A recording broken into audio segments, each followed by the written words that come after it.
Hello everyone, sorry about the mix-up. Hope you can hear me loudly now.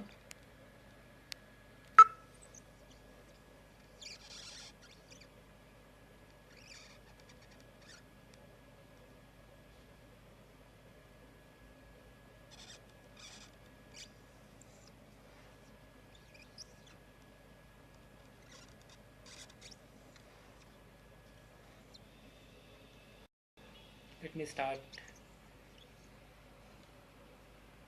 Right. Sorry about the earlier mix-up. I think there was some connection related to my internet connection. Uh, so let me start with giving a small introduction about myself. I'm Yasith Abeynayake, Principal Business Analyst, Scamper Software Engineering, and I have been in the industry for more than 15 years. And I worked as a software engineer, then as a business analyst, and now I'm big into product design. Uh, One of the common questions I got through many forums, including things like Ingress, is demands for small introduction to business analysis. I'll start with telling you what I think business analyst is and what business analyst should be. First thing, business analysts, according to IIPA, the body which is responsible for defining the profession of business analysis. The business analyst is a profession where business analysts manage and try to define how a change is going to be. In very simple, we are the people who define how a change is going to be. I'll, I'll, I'll explain it with a bit of a more context. In simple, uh, when there's a change, business analyst is the person who study that particular change, the reason behind, the logic behind that particular change, and then try to identify how the change should be, and then manage the change throughout the profession. Now, one of the main misconceptions about business analysis is that people often think business analyst's job is to bring fill the gap between the clients and the what do you call it, the development team. So let me tell you why I believe that is the wrong definition for business analysis. First thing, when you are a business analyst, if you are the person who's filling the gap between the client and the software engineer, you assume that software engineers are not allowed to or not capable of talking to the business. Then if you ask why, we can go back to a bit of a history why this business analyst profession was positioned in this particular way. Let me give another example where, say, when originally the software outsourcing industry came to Sri Lanka, or even the parts of the world we are in, they thought developers, the people who are doing development, is not capable of speaking directly to the client. So they start hiring people who are good in communication, who are more confident, and who can talk directly to the people who are on the other side of the world. So they start hiring people who are more capable of contacting clients more straightforward. So funnily enough, over the time, developers became more capable of directly interacting with the clients, and then people start asking, okay, why do I have to have a business analyst when you can directly talk to and get the requirements, so-called the requirements from the business. This was a very kind of a strange situation. A lot of people who were playing the business analyst role in this part of the world start getting into a discussion and the soul searching. Okay, now what?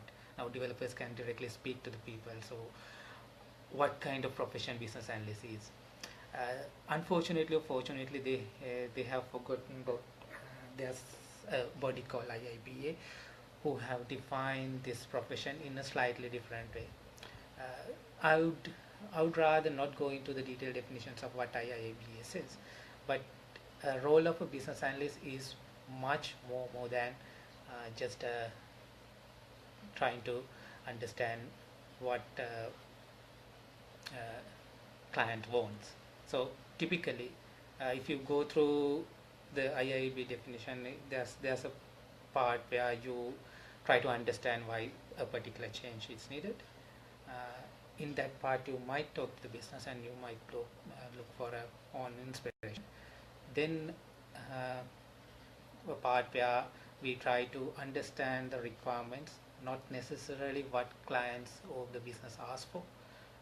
We have to understand what the client business want, what we call as latent requirements. Then we need to analyze those requirements, then try to understand what kind of change is needed, what kind of a product or a service needed to for this business, and then you kind of play the ownership role for that particular change.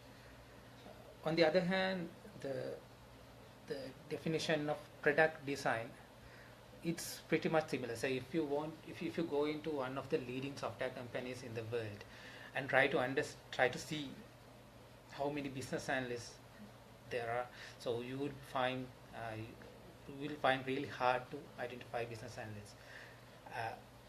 So the reason behind that, while business analysts are trying to play this particular role, there's another set of people who are playing the very similar role on the other side of the world. We call them product designers. So that's the reason behind that, doing this particular session on product design as well as business analysis. So what is product design? So product design is a very interesting and very straightforward profession where you look into a certain context, try to understand what is the best requirement or the best insights that inspires you to design product or services on that context, and then you define you rely on certain set of what we call as contextual factors. Then you design a particular product or service. So that's what product designers around the world are doing. So these two processes are very closely related, and there are a lot of learnings from each other. For example, business analysis is a profession where the requirements are defined and in a very detailed manner, where a product design is more focused on designing. So very briefly, that's the differences between these two professions. Before moving into more detail, I would like to go through a few questions and answer them. Give me a second until I figure out the list.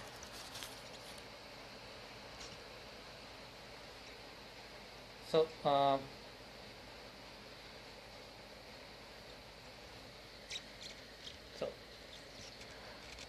I would like to answer few questions I got through slightly strange channel. As some of you may know, I used to be a Ingress player, augmented reality game by Google, and now they're not part of Google, but that's how we started. So so the first few questions right after Akshika and the Sustainable Education Foundation announced that I will be on live. The first set of questions I got through Ingress. One of the I'll pick one questions from Ingress. This question I got it from Ramdesh or Ramudu Deshapriya, as you may know. Design sprint seems to be a highly involved process. How do you so this is the question. Design sprint seems to be a highly involved process. How do you manage time so that we don't fall into the all 80% requirements gathering, 20% development hall again. Hashtag ask Stinky. So, so there are a few parts to this question. First one, he wants to know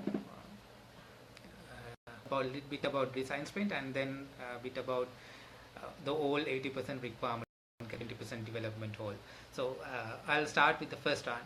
So design sprint, as you may know, it's a technique which was founded by a fantastic set of product designers in Google Ventures. So this particular technique, so they wrote a book about design sprint. It's about 1 year ago, and it became one of the best sellers across the industry. So if I am to answer what design sprint is, it's exactly the things we do in the product design. It's very similar, but only difference is when we are in the product design process, or in an exercise where we try to design product, there are certain design decisions which takes time, a really long time to make. For example, if you take something like let's say we are designing a certain robot, and you are struggling to decide whether to have a visual UI to interact with the users, or to audio based interactions. So then when you have these kind of tricky decisions, you always struggle to come to a conclusion, because there are always opposing ideologies supporting each option. So in those contexts, what we do is we try to set up a 1 week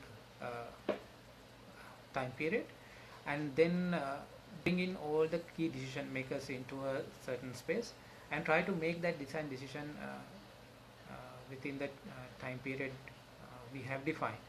So during the first day, this is a 5-day process. During the first day, we start exploring the actual reasons behind the challenge we are trying to address, and the second day second day and third day we go into design and decide, and then the design press, where we try to generate as ideas.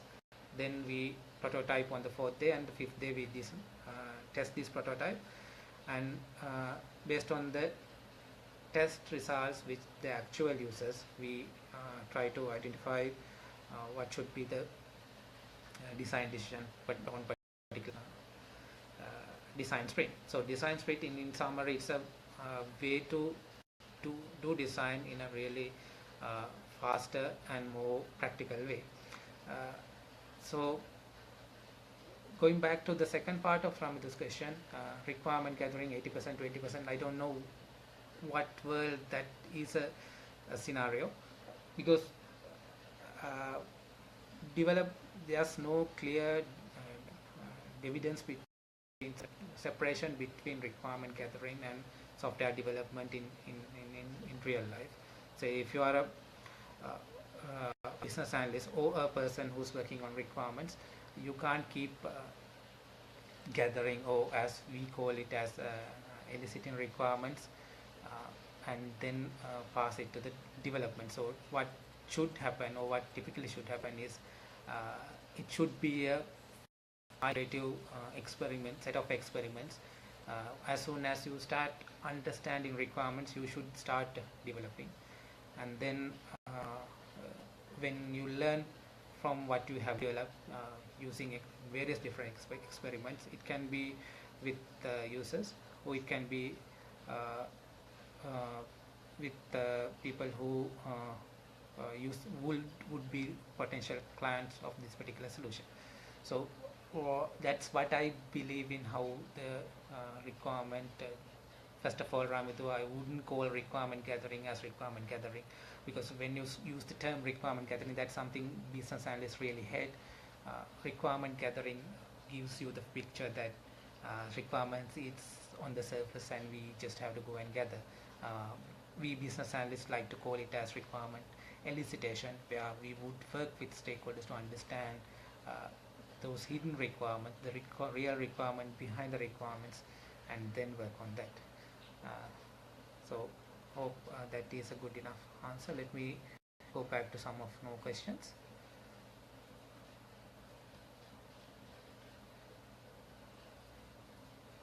Give me a second until I. Oops.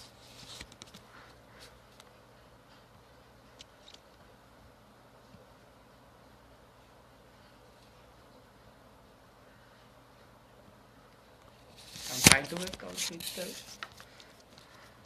computer and a mobile phone, so sorry for the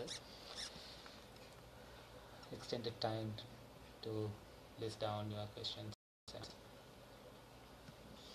Okay.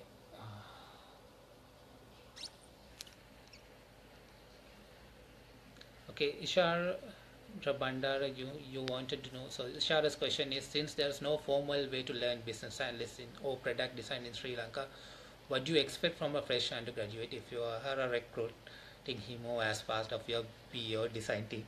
That sounds like a very straightforward question from somebody who's about to get into the industry. So I'll give you my answer as well as an answer from typical industry. So yes, we industry clearly knows that there's no formal education for product design or for business analysts in Sri Lanka. Right. So given that, the next question, it's okay. We people who are on the other side of this, that you have not been taught about business analysts or product design. The second thing, what do we want to know? So from when we are on the other side of the interview, we obviously, unlike other interviews where for QA engineering or for development, we don't ask questions on the theoretical background or what is a requirement. So those side of questions shouldn't be thrown at a candidate who's just out of the university.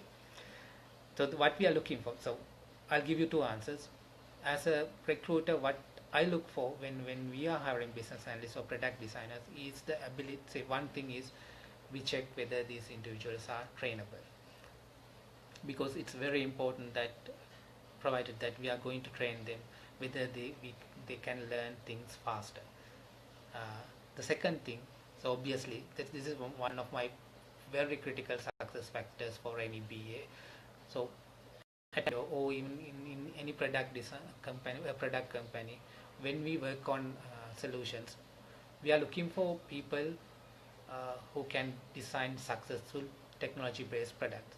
So what do we need when we are hiring somebody to be a successful product designer? Is one of the key success factors is whether you can build or with the situation and have a bit of empathy about the particular set of users you are designing for. So when we are in an interview, or in a design test, as we have in Cambio, what we normally do is we look for the people who can empathize and identify good insights that you can design solution for. I'll explain one of the one of the interview questions we use. So this is for our design test, where we get these fresh graduates. Even for the experienced hires, what we do is we give them a certain situation. In this example, what we used to give them is, so it won't be an interview question anymore after this, but we tell them that while we were traveling, we met a gentleman who's willing to invest in any technology based product or a software service and his passion is travel industry, and he has seen that certain travelers who travel for a certain city for let's say a 1 day period don't have a lot of difficulties. So what we give this context to these individuals, and then ask, okay, provided that this situation, uh, what kind of a product would you come up with? So in most cases, people directly jumps into uh, listing down features. So what we expect them to do is talk to the potential end user. We will give that particular character and try to understand what are the pain points or what are the things that person really need help on. So instead of listing down features, they need to, or you need to have a bit of empathy about that particular situation and particular users, and then start designing a solution. So in summary, when we are hiring a fresh business analyst, what we are looking for is whether they can build empathy for people around them and whether they can be trained. So if you have those two qualities, I would hire you. So that's our answer. Now I'll go back to the industry definition. Certain organizations, apart from these two skills, might look for things like strong communication skills, and even some cases they will look for domain understanding. But personally, I believe domain is not something business analysts should be specialized on. They should be more focusing on business analysts or product design tools and techniques rather than focusing on learning a certain domain. The reason behind that, it's very easy to find a person with the domain expert. Say if we are in healthcare industry, if we want domain expertise, we would hire a MBBS qualified doctor, not a business analyst, and ask that person any question that comes related to the domain.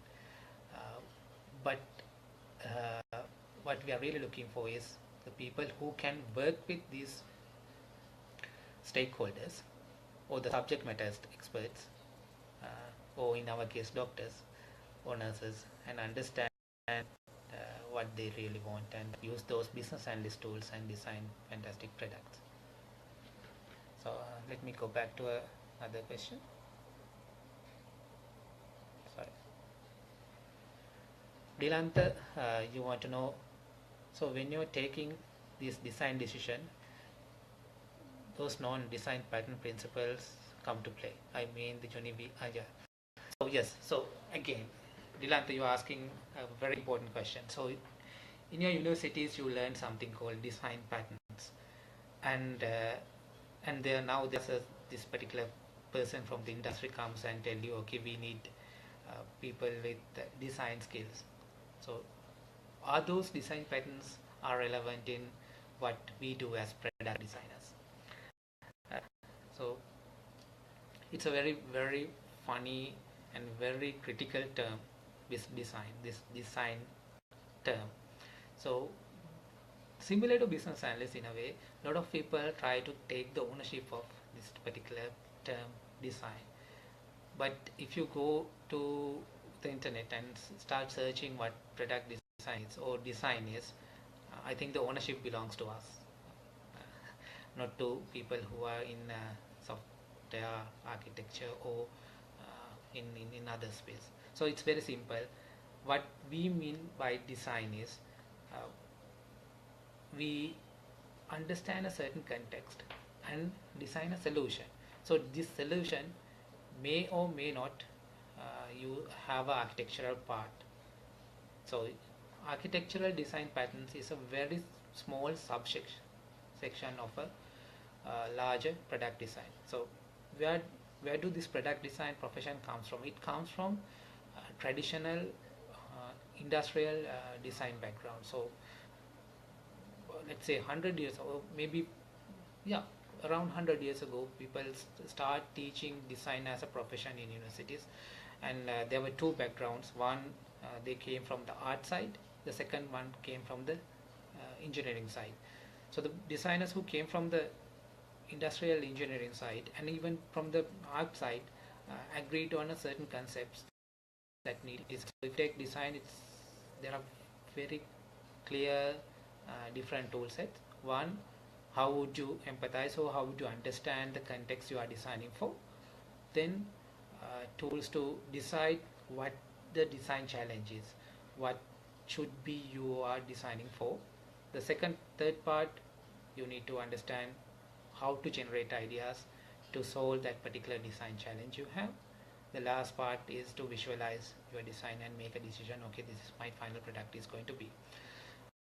Architectural design pattern is it's a result of a very small subsection of design where people move into the architecture and stage of a design exercise, and then they have start applying certain patterns which are like templates which were used in similar situations before. So as designers, we also use certain patterns. So architectural patterns will be a very small subject. So so if you take design pattern principles in design profession, what we believe is, yes, there can be patterns, there can be certain scenarios or certain patterns in particular product design, but those patterns can be the underlying factor that stops you from being creative. So we try to throw those bit away and try to come up with certain new things. So I'll give you one example. So as a designer, what you would do is you learn about, say, as a designer you have to read a lot, you have to learn about other professions, and you have to learn about things around you and how they work. For example, when a designer in I think it was in Netherlands, came across a problem where he wanted to design a better biker helmet for bikers.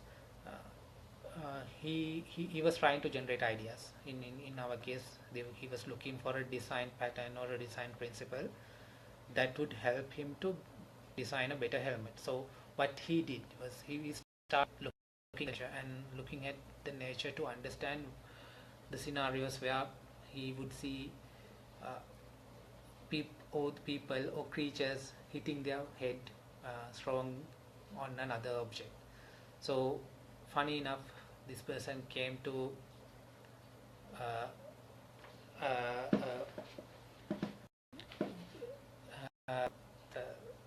example where he saw a woodpecker banging their head on a tree.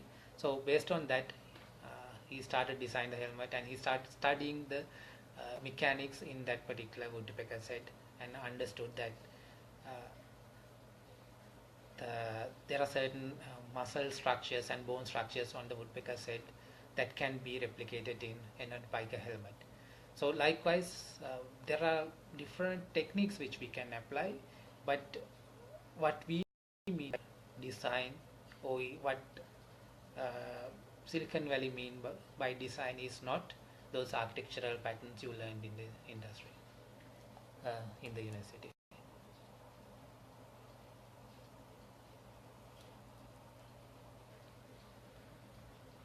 So Ganjit wants to know, so his question is, there is a big confusion over the BA role.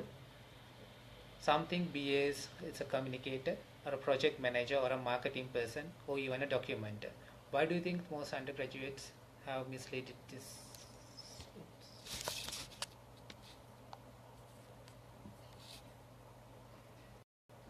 So again, yes, if you talk to, even if you do in one of those career fairs in universities, if you go around to different stalls and start talking to the interviewers, they say, as the industry, we don't have an agreement on this.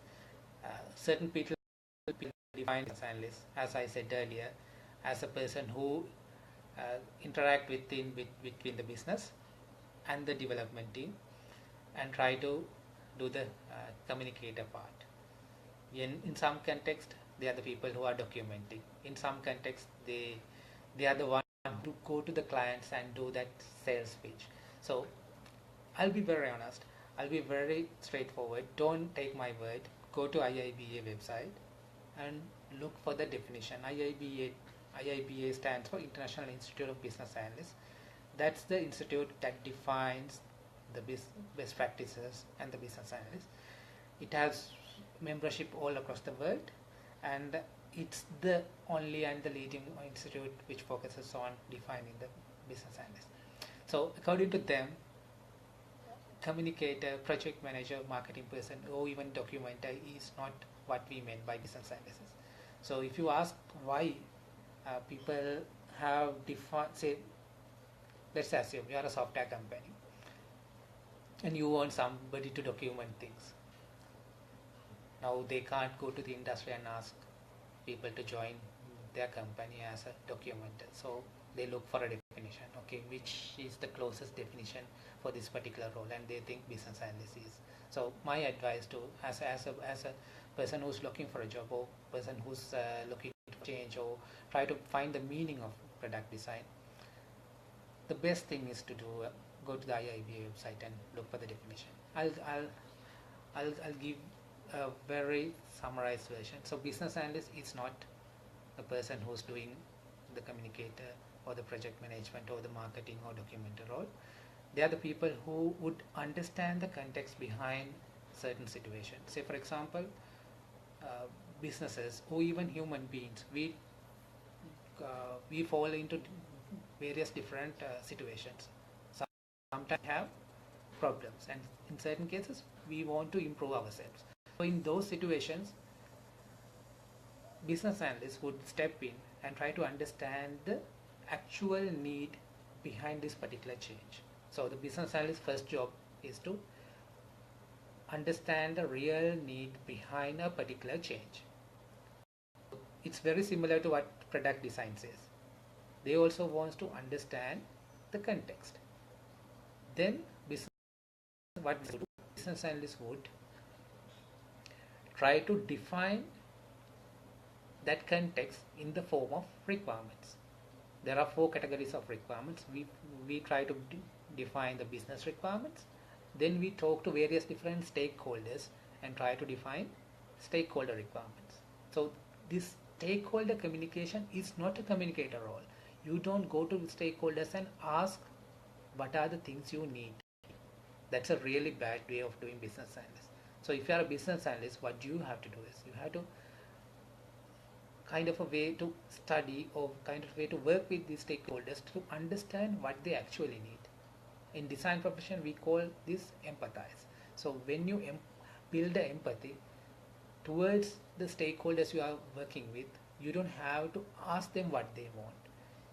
You can understand what they want, and we call them stakeholder requirements.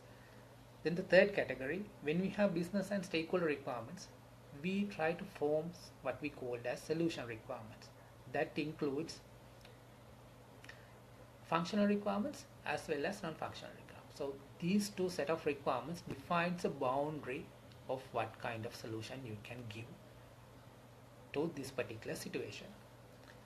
Then what we do is we start designing. So then your product design toolkit comes to play, and you start defining. You start idea or generating new ideas, or develop on already existing ideas and try to define a solution that satisfied that particular solution, business and stakeholder requirements. Then after that we moves into the 4th category, where we define transition requirements. Transition requirements are the requirements that need, those are temporary set of requirements that are needed to transit from the current state to the future state. So as a business analyst, you define these 4 categories, you design a solution, then you do what we call as design communication. We communicate this particular design to the stakeholders, and we do experiment with this design and see whether actually delivering the expected value, or whether it caters to the original need of this particular business. So that's what we do as business analysts. So as the part, we would do communication, but it's not the middleman role.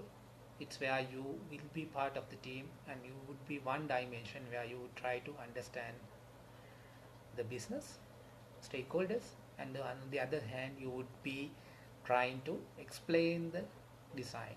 You are not the person who's doing the selling part. Typically business analyst never lies. So that's the IIBA definition and my definition for business analysis. So if you are a person who's trying to get into the business analyst, be very cautious.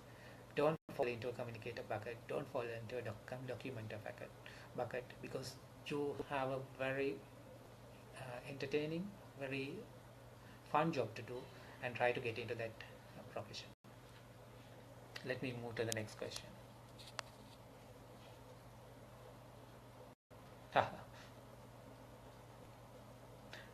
Okay, why don't you eat and you need sleep? Very funny. Actually, I need something to drink.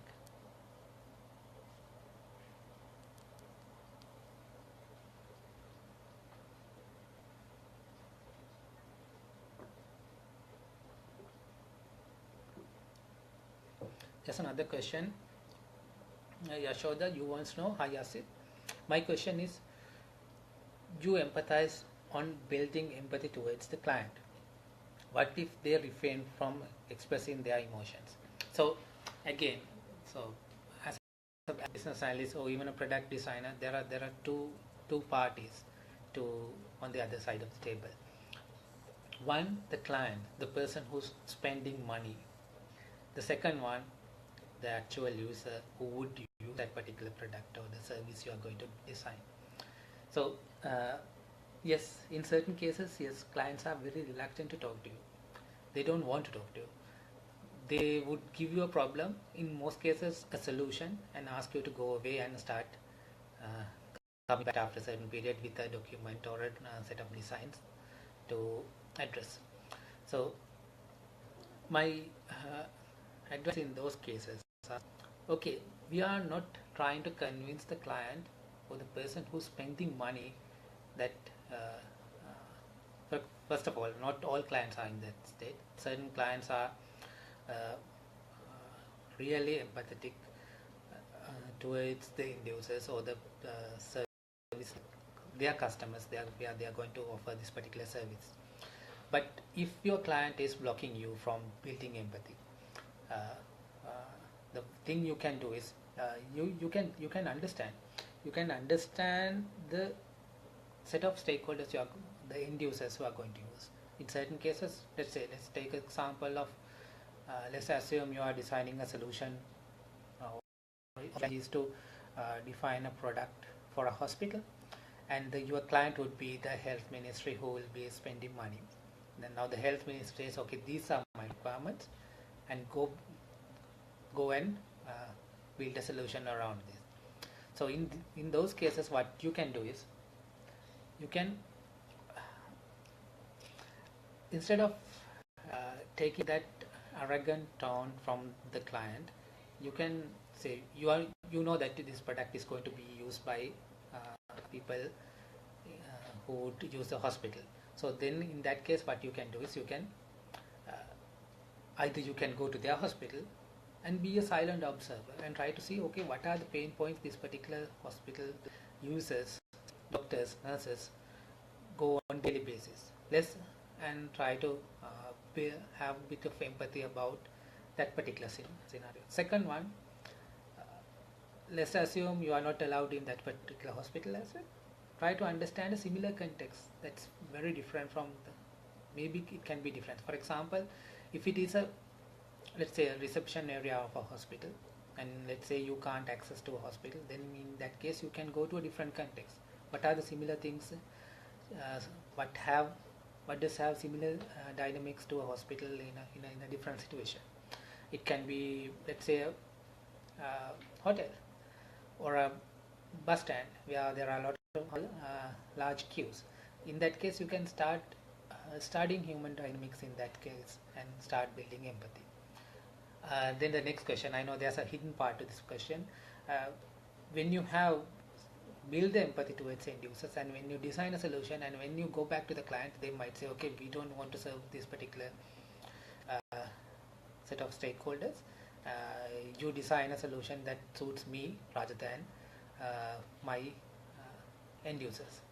So in those cases, what we do is we try to collect evidences why this particular is better. We go to certain set of selected end users and use our prototype or the design solution and to get real feedback, and based on those feedback we can do a better convincing design communication to the clients. If the client is smart, they would pick that particular solution, but just don't get discouraged even in that case. And in one scenario in my life, I worked with a client where they kept rejecting our solution, and I shouldn't be bragging about this, but they went live against our recommendations and the solutions which we have given. Later, they had to close down their business because of the incorrect decisions they made during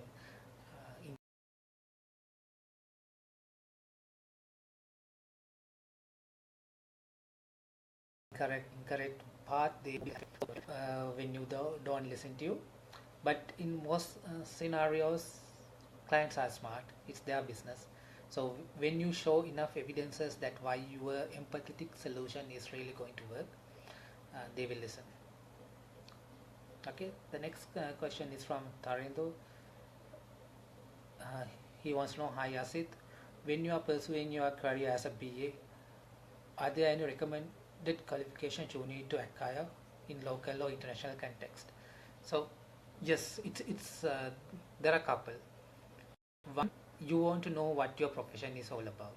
So the best material is IIBA, International Institute of Business Analysts, their book, and they have 4 levels of certifications. IIBA certification level 1, which is designed for fresh graduates or the fresh people who are new to the industry. It's a theoretical test where you can go through, study the BABOK, Business Analyst Body of Knowledge, and then sit for the exam. That's the best way to learn theoretical background behind business analysis. The second one, when you move into, let's say, around 3 to 5 years of experience, then you can do the level 2, formerly known as CCBA. Then the third one, third level, which is CBAP, when you have around 5 to 7 years of experience as a BA, you can, and they have recently introduced level 4, which is for people around 15 years of experience. As at now, it's not active. I don't see any individuals with the level 4 certification, which is a kind of a master. So as a BA, if you want to learn theoretical background behind business analyst, first and only recommendation I give is to follow IIBA content. Apart from that, I am a strong believer that business analyst profession is in a bit of a critical state where we think it's need to rethink its core values. And one of the promising professions, and one of the professions I really love is product design. So there are things you can say while learning business analyst, you need to learn a bit of product design as well. So how do we learn product design? It's very simple. Product design is the later version of industrial design. So starting step could be learn a bit about traditional industrial product design. There are a lot of online courses. One of the courses I would recommend is from University of Technology University of Delft. They have a online MOOC, massive online course on edX platform called product design, which is based on traditional industrial design engineering. You can follow that one. Then after that, go anything published by Stanford Design School, as we call it, Lee School, and ITO. Then maybe you can start reading the Sprint book, which is a very recent publication. So there are a lot of unstructured ways to learn to product design. The structured way to learn product design is to the best way is to enroll in Stanford and follow courses published or allowed by design school. That will be the best way. If you can't afford to get into Stanford, maybe you can get into one of very good design schools all over the world. I think there's one in Singapore. There are a few in Australia and Eastern Asia, and Europe is a fantastic place to learn product design, and even many universities in US. So that's my recommendation for somebody who wants to learn a bit about product design and business analysis.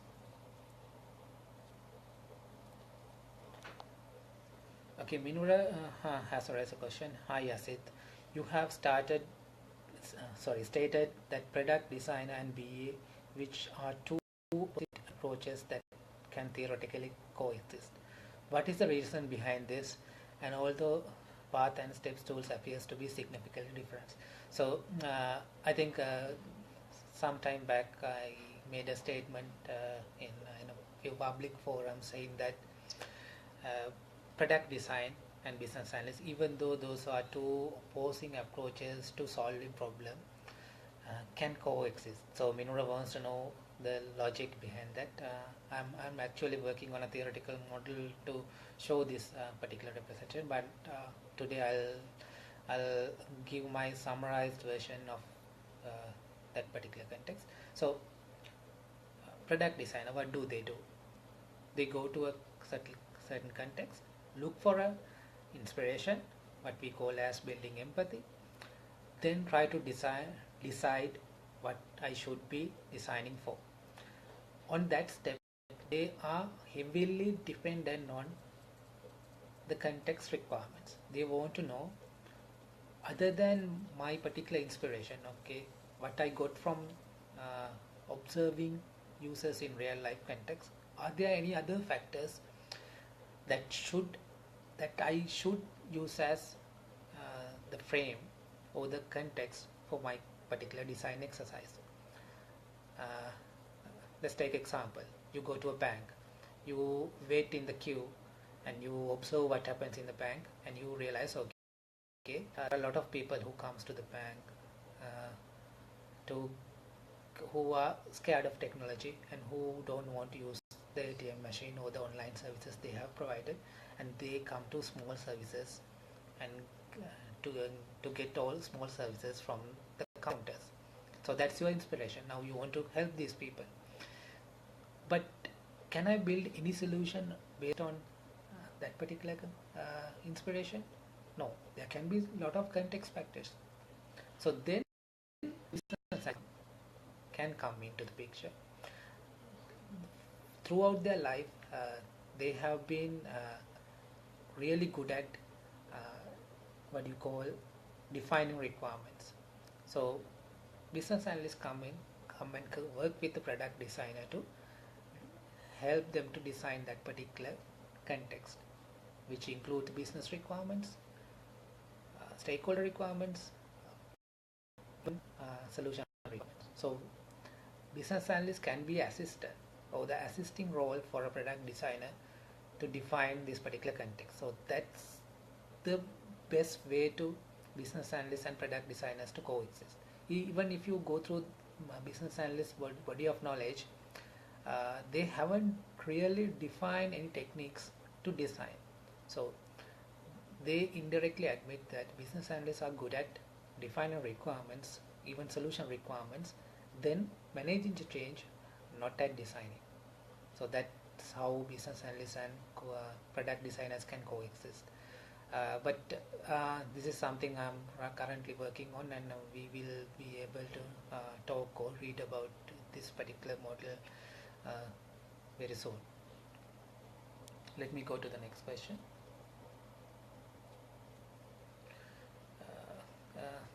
Okay, this is a really good question.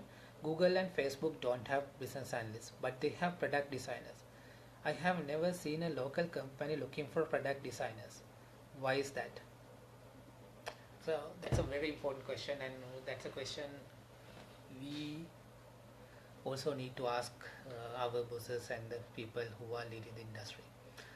This is my explanation. There can be two straightforward reasons. One, a part of the local industry is focusing on outsource IT services, or providing IT services to certain clients. So in that context, their starting point, say if you take a particular change initiative, there are different stages. You try to understand the context, then you think, okay, this is the direction I need to go, and this is the particular design I can work on, and then start building that solution, and then move on to the what you call testing with real users era, to where you want to learn. So in this context, when a client organization work with these outsourced partners, say we are not known for our design capabilities. They might, or they have people who are working on design, and they have people who are better at empathizing on those particular set of end users. So in that context, they actually don't need a product designer, because those design decisions have been made outside the outsource arrangement. The second one, there are part of organizations who are working as a product company. In that context, how do they design products without product designers? So that's a bit of a tricky question. In some organizations, there are people who are making design decisions. Successful organizations, they don't have the tagline for product design.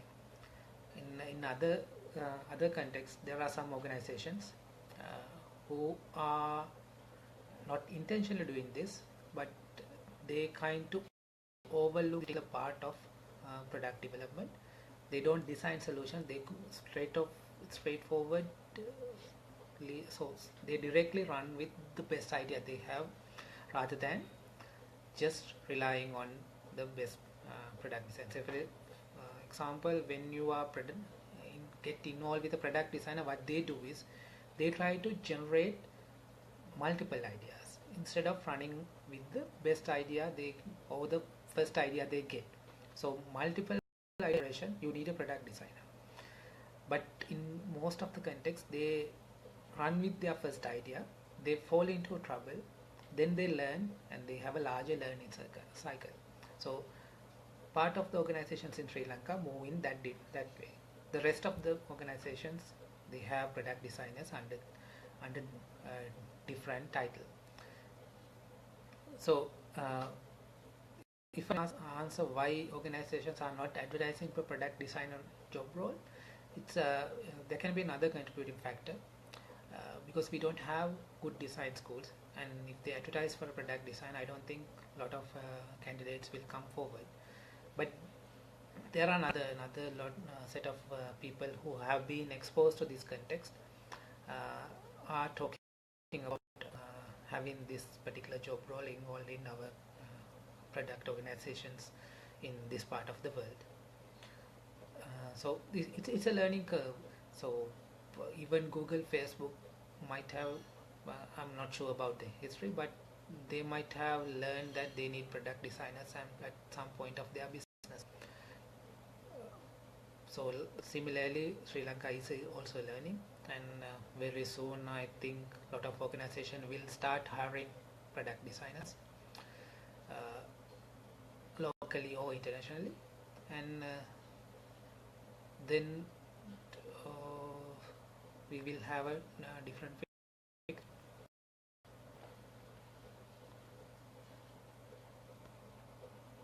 Okay, I'll move on to another question.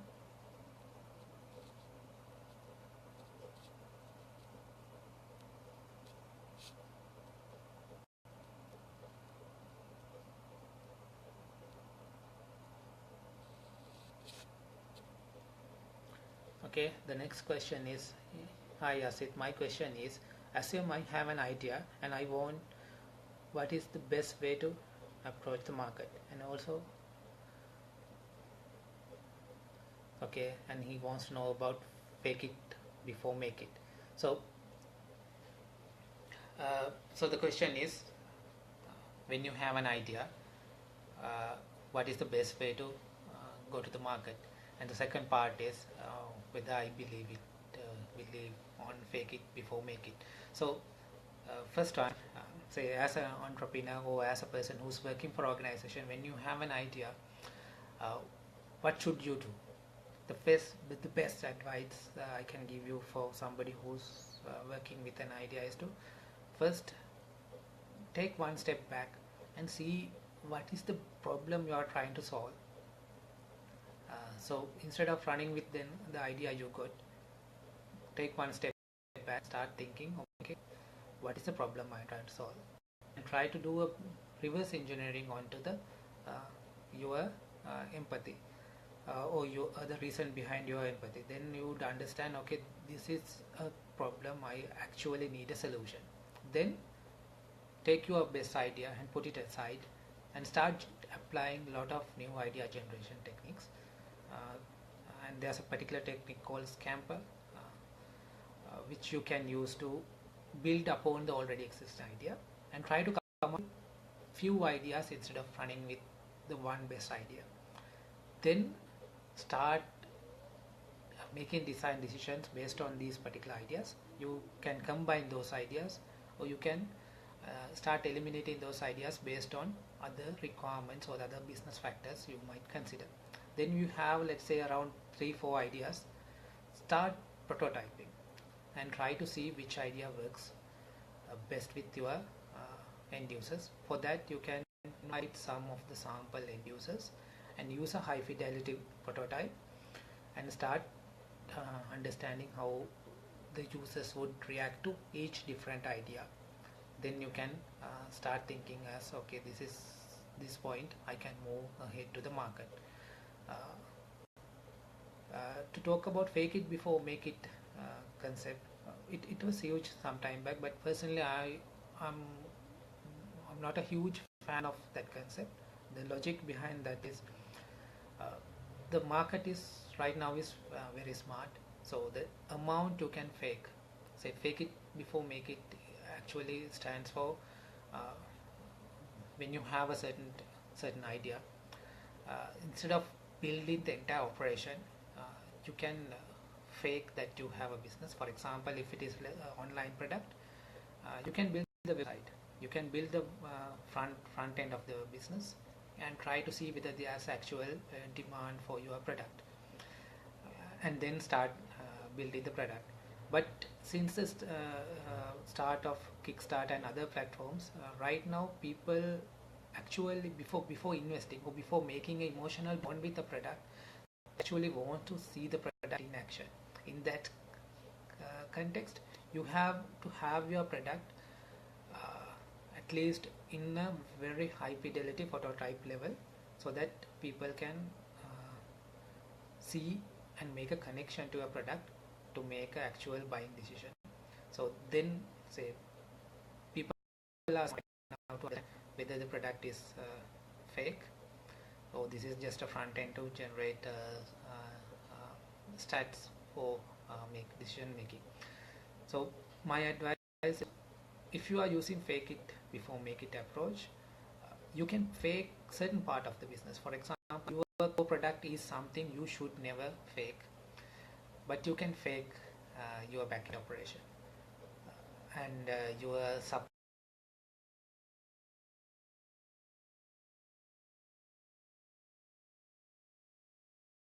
chain and your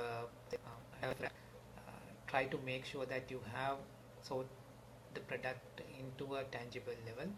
A good example would be those Kickstarter projects where they have thought about the product in detail and then fake the other factors which are not that critical for that creating that bond between the business and the potential end users.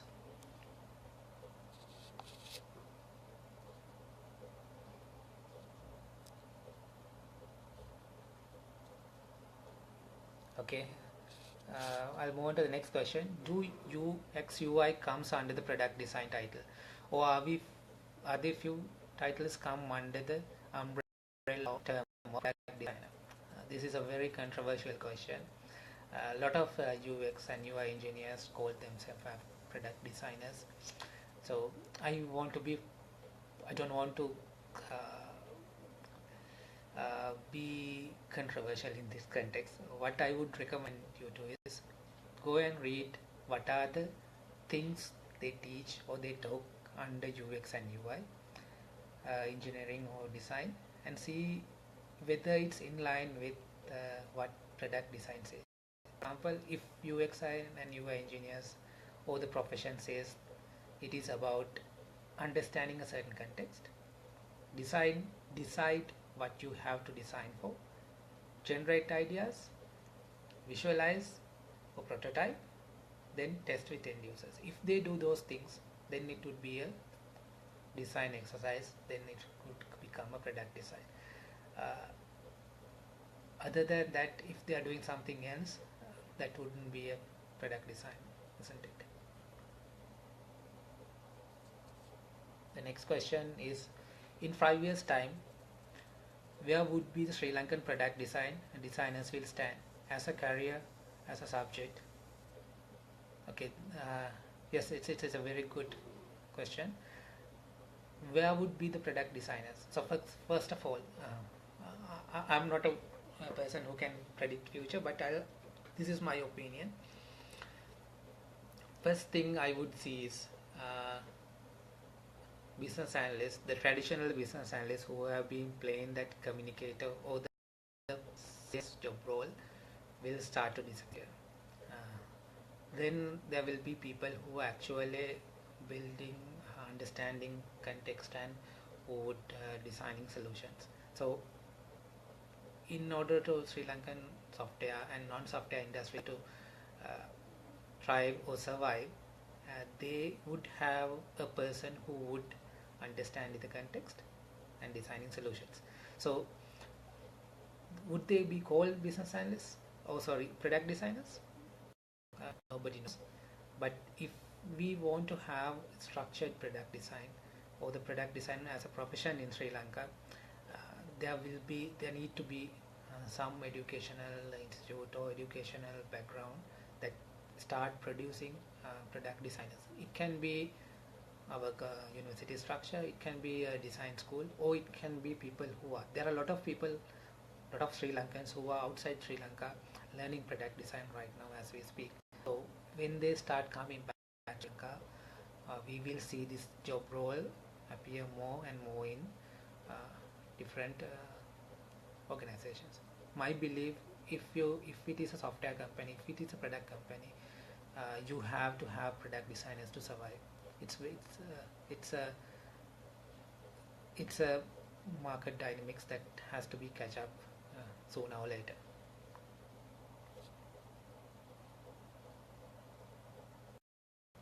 So the design thinking process is somewhat time consuming. So the next question, sorry. The design thinking process is somewhat time consuming, but product and solution that comes after conducting design thinking process would be a brilliant product. Any thoughts on this? Yes, coming up with, say, I would agree to this one, the second part. Yes, if you have a talented design team, the outcome of your product, though the exercise would be fantastic. Yes, no argument about that. But design thinking process, would it take time? Well, that was few years ago when people thought we have to do it in as they were taught in industrial design, where you have to spend a lot of time on fine-tuning your design concept. But organizations like Google, even Facebook, and especially Google Ventures, why they come up with the Spring Book is they have found out a model that can expedite this particular design process. So it is not time consuming. The only thing is it's very focused. Rather than you listing down features, you build a product around that critical feature, that critical empathy, and then think about those supporting features. So yes, it's a process that works on an iteration, but it's not time consuming according to my view. business analyst is traditional business analyst can be time consuming than that. Okay, the next question, Yasith, what is the career path for a BA and what are the growth opportunities available, and what are the career growth opportunities available for product designers?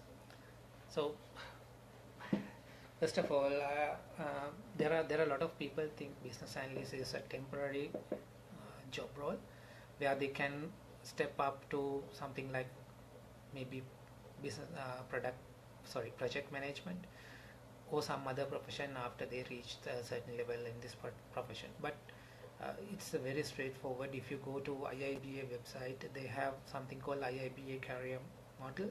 In that model, they explain how a business analyst can go to C-level as a business analyst. It's very simple. We are in a profession where we solve or where we manage change. We understand certain context, we think what we need to do, and then we design solutions. So that's what we do. So as you grow in career, what you will be doing is you will be widening your context. As a beginner, you might be solving problems in a very specific context. It can be a very small scenario. But as a design thinker, as a business analyst, when you grow up in life, your limit can be a huge operation or even a business, entire business. So as a business analyst, there are a lot of career options you can take. You can move in the business analyst career path. You can be a business analyst, then senior business analyst, then a lead business analyst where you would manage a certain larger domain and a larger business analyst team. Then you can either be move into the business architect side where you would design the business architecture of a large organization, or you can move into the enterprise architecture, which include business architecture, data system, and as well as software or infrastructure technology architecture, and you can be an enterprise architect. Then the next would be a C-level position. Or you can take the other path where you can be a product designer, and if you go into, let's say, Google website and see people who are senior business product designer roles, there are even positions like principal or the principal designers positions are available. So business analyst and product design itself is a separate career path where you can work throughout your life. So there's no need to change your track into something else if you want that business analysis or product design.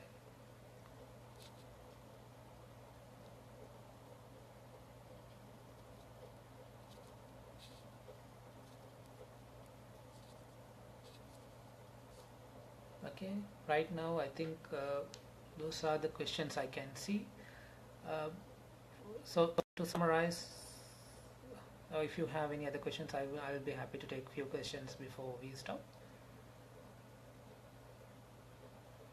Let me summarize. So at the beginning, I talked briefly about certain things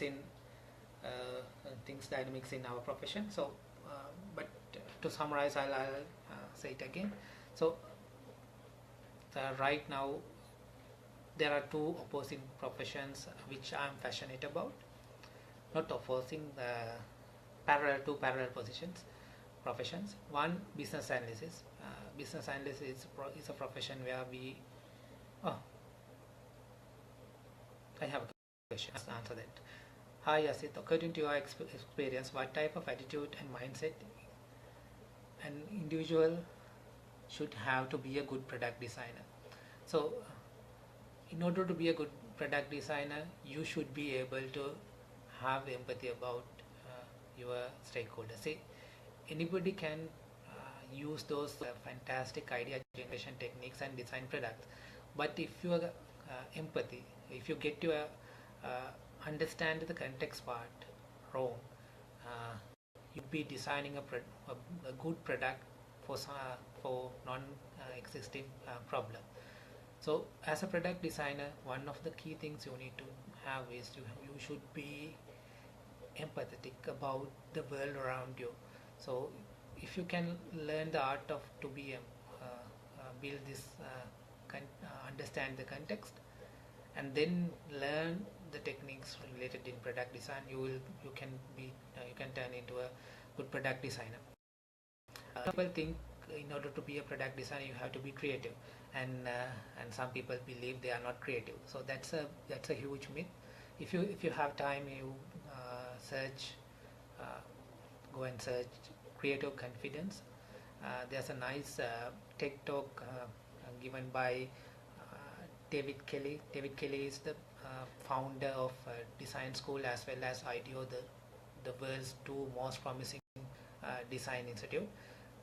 He has talked about that every human being is born with creative confidence. They can be creative. They can't be art. They might not be artistic, but they are creative.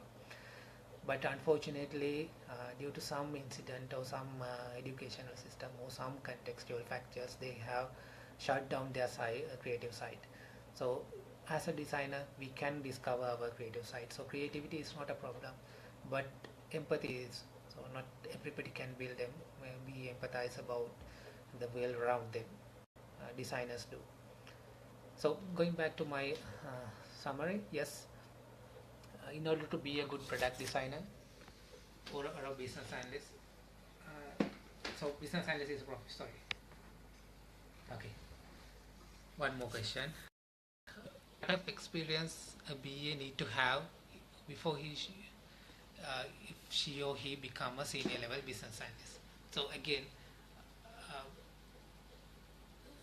going back to IIBA, they have defined something called business analyst skill matrix. We define these different titles, but in general, if you want to be a senior BA, say, I'll start from the beginning. Associate business analyst is somebody who would be learning business tools and technique.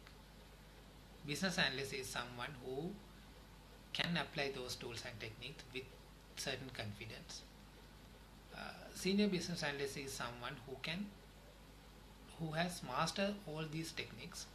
Not only that, they can be thought leaders or mentors to other business analysts. So when you reach the senior business analyst level, you should be able to apply based on your own decision. You should be able to apply all the business analyst techniques mentioned in Babok or in other contexts. So that self-autonomy is the critical factor when you are becoming a senior business analyst. So how do you become a senior business analyst? You have to keep applying those tools and techniques and get lots of experience behind you. Sorry, I'll go back to finish up. So so business analyst is a profession which has been defined by IABA, and they have a lot of material if you want to learn a bit more about business analysis, and they have a nice set of certifications which you can take either to prove yourself or to learn more. And on the other hand, business analyst is a profession where we would work with certain business or certain context and try certain enterprise and understand their needs and try to manage change or recommend solutions. So that's business analyst. On the other hand, product design is not an emerging profession, but it's an emerging profession in this part of the world, which actually do the same thing in a different way. So right now we see a lot of organizations are trying to merge these professions into two. So product design is a profession where you would build empathy towards your potential users and try to understand a design challenge and design a product around that particular design challenge and the empathy you have. So these two professions can go in hand in hand, and we will see a future where a lot of organizations start to have this product designer role in their job. Okay, one last question. What is the business knowledge a BA need to have? Do you have to A to Z knowledge in business or just requirements for implementation. Uh, it's like this. If you are a business analyst, and it's this is a bit tricky answer. Say there are successful business analysts who does not know the dynamics in business, or who does not know the domain they are working on. So at the same time, there are some organizations where they have business analysts who are kind of domain experts. So how do I answer this situation? It's very simple. What you call as subject matter experts are the people in the second bucket. They have a in-depth knowledge about a certain business. So business analyst is a profession where you master certain set of tools and techniques to understand the context, define needs, define requirements, and design solutions. So in order to do that, you don't have to be a master of a domain or a business in business knowledge. You can go to or you can work with those subject matter experts and be a better BA. Right. So I'll close this live session. Thank you very much for everybody who joined, and special shout out goes to Akshika and Sustainable Education Foundation. They are doing a fantastic job in making these hot topics or the usually unavailable content available for everybody, and giving fair opportunity for everybody around us. So thank you very much, and hope you found this live session useful.